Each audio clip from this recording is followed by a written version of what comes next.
Dear 10th standard students, இன்னைக்கு நம்ம என்ன பார்க்க போகிறோம் அப்படின்னா எக்ஸசைஸ் 4.2ல சம் நம்பர் 6 கிவன் பாருங்க. இன் ட்ரப்பீசியம் ஏபிசிடி ஒரு ட்ரப்பீசியம் இருக்குது, அது வந்து ஏபிசிடின்னு நேம் கொடுத்துட்டாங்க.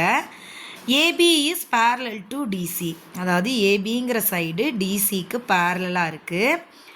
E and F are points on non-parallel sides AD and BC respectively. E, Fனு ரெண்டு பாயிண்ட் இருக்கா, அந்த ரெண்டு பாயிண்ட் எந்த பக்கம் இருக்குது? நான் பேரலல் சைட்ஸ். இப்போ ஏபியும் சிடியும் பேரலா, அப்போ நான் பேரலல் சைட்ஸ்னால் ஏடியும் சிபியும் தான் நான் பேரலல் சைட்ஸு. இதில் தான் ஈங்கிற பாயிண்ட்டும் எஃப்ங்கிற பாயிண்ட்டும் இருக்கான். சரிங்களா? அப்படி இருந்துச்சு அப்படின்னா நம்ம என்ன ப்ரூவ் பண்ணணுமா? சாரி, இதில் இஎஃப் இஸ் பேரலல் டு ஏபின்னு கொடுத்துட்டாங்க. இந்த இஎஃப்ங்கிறது ஏபிக்கு பேரலாக இருக்குன்னு கொடுத்துட்டாங்க. அப்படி இருந்ததுன்னா நீங்கள் என்ன ப்ரூவ் பண்ணணுமா? AE by ED equal to BF by FC. சரிங்களா? கொஸ்டின் புரிஞ்சுதுங்களா? ஏபிசிடிங்கிறது ட்ரப்பீசியமாக, இதில் ஏபியும் சிடியும் வந்து பேரலல்னு கொடுத்துட்டாங்க. ரெண்டு நான் பேரலல் சைட்ஸ் மேலே இருக்கக்கூடிய பாயிண்ட்ஸ் வந்து இயும் எஃப்பும். இந்த இஎஃப்பும் எதுக்கு பேரலல்? ஏபிக்கு பேரலல். அப்படி இருந்ததுன்னா நீங்கள் என்ன ப்ரூவ் பண்ணணுமா? AE, that means AE by ED equal to BF by எஃப்சின்னு ப்ரூவ் பண்ணணும். சரிங்களா?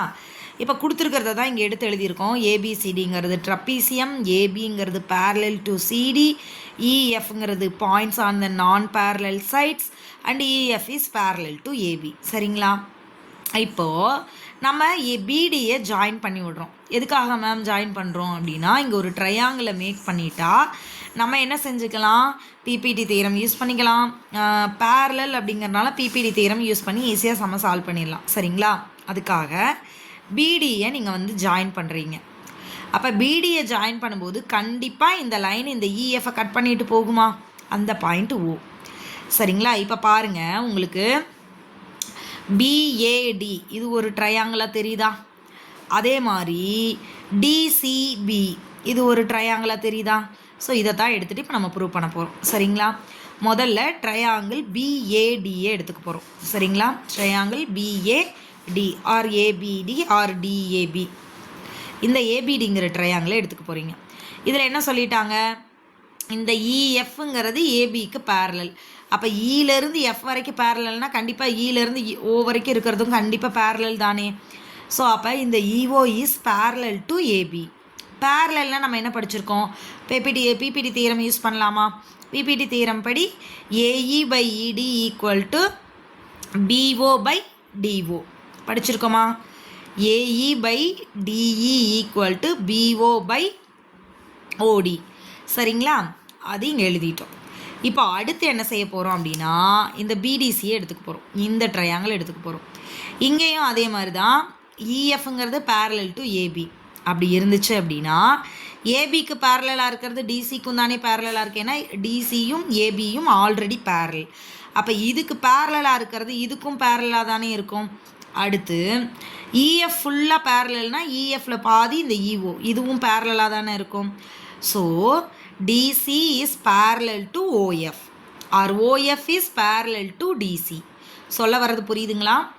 இந்த EFங்கிறது ஏபிக்கு பேரலல்னு கிவன் கொஸ்டினில் கொடுத்துருந்தாங்க.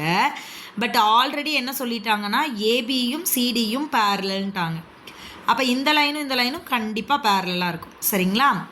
இப்போது இங்கே பிபிடி தியரம் யூஸ் பண்ணுங்கள் பார்ப்போம். அப்போது BF by FC, BF by FC equal to BO by ஓடியா? அதான் இங்கே ப்ரூவ் பண்ணியிருக்கோமா? BF by FC equal to BO by OD. இப்போ ஈக்குவேஷன் 1ஐயும் 2ஐயும் கம்பேர் பண்ணி பாருங்கள்.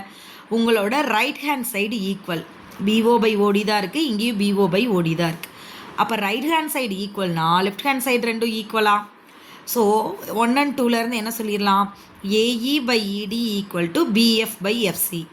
இதானே ப்ரூவ் பண்ண சொல்லியிருந்தாங்க கொஸ்டினில். ப்ரூவ் பண்ணிட்டோமா?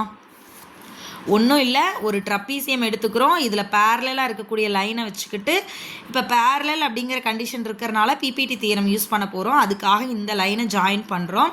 பண்ணோம்னா இந்த பக்கம் நமக்கு ஒரு ட்ரையாங்கிள், இந்த பக்கம் ஒரு ட்ரையாங்கிள் கிடைக்கிது உங்களுக்கு. இந்த ட்ரையாங்கிளுக்கு பிபிடி தியரம் அப்ளை பண்ணுறீங்க, இந்த ட்ரையாங்கிளுக்கு பிபிடி தியரம் அப்ளை பண்ணுறீங்க. அப்போ உங்களுக்கு இந்த சென்ட்ரல் சைடு வந்து எப்படி இருக்கும்னா சேமாக இருக்கும். இது சேமாக இருக்கிறனால இந்த பக்கம் இருக்கிற ரேஷியோவும் இந்த பக்கம் இருக்கிற ரேஷியோவும் ஈக்குவல். ஸோ அதை தான் ப்ரூவ் பண்ண சொல்லியிருந்தாங்க, ப்ரூவ் பண்ணிட்டோம். Thank you students.